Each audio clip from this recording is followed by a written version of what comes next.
Tras la condena del nazi Adolf Eichmann, ideólogo de la solución final del Tercer Reich, el psicólogo de la Universidad de Yale, Stanley Milgram, llevó a cabo un experimento para comprobar cuánto dolor infligiría un ciudadano corriente a otra persona simplemente porque se lo pedía una autoridad legítima. Las conclusiones de este polémico estudio aún siguen despertando pasiones 60 años más tarde. En este video conoceremos más detalles del experimento Milgram, lo peligroso de obedecer a la autoridad. Un porcentaje muy grande de la gente hace lo que se le dice que tiene que hacer sin tener en cuenta el contexto de su acción y sin trabas impuestas por su conciencia, siempre que perciba que la orden tiene su origen en una autoridad legítima. Este terrible pero indiscutible axioma es una de las conclusiones del experimento de Milgram, uno de los grandes ensayos de psicología social del siglo XX, que puso el foco en conceptos como la autoridad, la responsabilidad individual, la rebeldía, la disciplina y la cobardía. El 15 de diciembre de 1961, Adolf Eichmann era condenado a morir en la horca en Jerusalén. Un año antes, agentes del Mossad israelí habían llevado a cabo la Operación Garibaldi en Argentina para detenerlo. ¿Y por qué Adolf Eichmann era tan importante para Israel? Se trataba ni más ni menos que el ideólogo de la solución final, el plan sistemático para eliminar a la población judía y otros colectivos durante la fase final del Tercer Reich. Durante aquel mediático juicio, Eichmann se defendió argumentando que solo cumplía órdenes. No perseguía a los judíos con avidez ni placer, fue el gobierno quien lo hizo.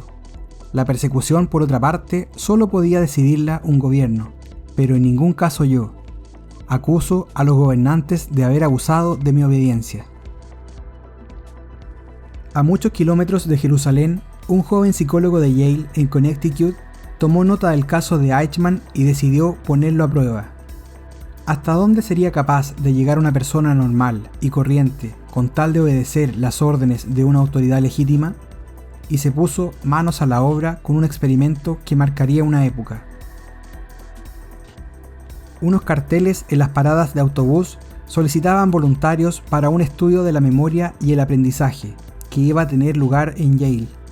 $4 de la época más dietas era la retribución para los voluntarios aceptados. Entre ellos, personas entre 20 y 50 años de todos los tipos de perfiles sociales. Para la realización del experimento se necesitan 3 personas: el investigador, el maestro y el alumno. El maestro se separa del alumno por un módulo de vidrio y al alumno se le ata a una especie de silla eléctrica conectado con electrodos.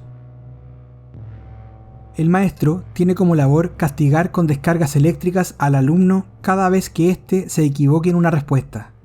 Se señala que las descargas pueden producir mucho dolor, pero en ningún caso daños irreversibles. Pese a que muchos de los maestros presentaron claros síntomas de estrés, desconcierto e incomodidad, el 65% administró el voltaje máximo de 450 a los alumnos. Ningún participante paró el nivel de 300 voltios, límite en que los alumnos daban señales de vida. El investigador, que en este caso es la autoridad, se encargaba de instigar a los maestros a continuar con el experimento en caso de vacilación. Continúe, por favor, el experimento requiere que usted continúe. Es absolutamente esencial que usted continúe. Usted no tiene opción alguna, debe continuar. El investigador elevaba el grado de sus exigencias en proporción a la duda del maestro. Todos pusieron en duda al experimento en aquel momento, incluso señalando que no querían el dinero, pero ninguno paró. Lo que ningún maestro sabía es que todo esto era un gran montaje. Los sorteos para decidir quién era maestro y quién era alumno estaban amañados. Todas las papeletas ponían maestro. Los alumnos eran actores. La máquina no daba descargas eléctricas, solo en la primera descarga de prueba al maestro para que éste se convenciera de la naturaleza del experimento. El estudio no era sobre memoria y aprendizaje, sino sobre autoridad y obediencia, y las cobayas eran ellos. Así las cosas, el experimento recibió diversas críticas por su discutible ética, engañar a individuos sometiéndoles a una enorme presión. Asimismo, también se argumentó, una vez terminado el experimento, que los participantes no recibieron suficiente información sobre la naturaleza del mismo y sufrieron consecuencias emocionales a posteriori. Cuando se le consultó a Milgram sobre el experimento, señaló: «Monté un simple experimento en la Universidad de Yale para probar cuánto dolor infligiría un ciudadano corriente a otra persona simplemente porque se lo pedía un experto científico. La férrea autoridad se impuso a los imperativos morales de los sujetos». Vivimos más cómodamente creyendo que personajes como Eichmann o el propio Hitler son anomalías humanas, supervillanos capaces de llevar a cabo las atrocidades más espantosas impulsados por un gen único que les arrastra hacia la maldad. Sin embargo, experimentos como el de Milgram ponen el foco en un aspecto mucho más inquietante: que cualquier persona es capaz de todo si dan las circunstancias adecuadas, que todos podemos ser un Eichmann o un Hitler, sometidos a la máxima presión en un contexto crítico, obedeciendo ciegamente las órdenes de una entidad superior, llámese jefe, gobierno, partido o gurú, porque lo consideramos que es legítimo.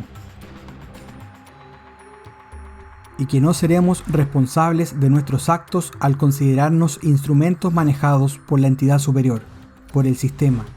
Es fácil ignorar la responsabilidad individual cuando uno solo es un eslabón intermedio de una cadena en acción. Tal vez esta sea la conclusión más desoladora del experimento de Milgram. Todos somos capaces de hacer todo. Además, en caso de juicio, tendremos una coartada. La culpa fue de mi jefe, la culpa fue del gobierno, la culpa es del sistema.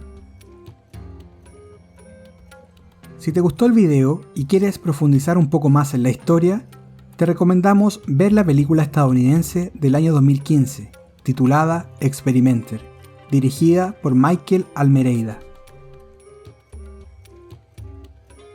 Y si ya llegaste hasta aquí y te gustó el video, por favor te pedimos déjanos un me gusta, tus comentarios más abajo y suscríbete al canal para ayudarnos a seguir creciendo y contando las historias más curiosas que vale la pena recordar.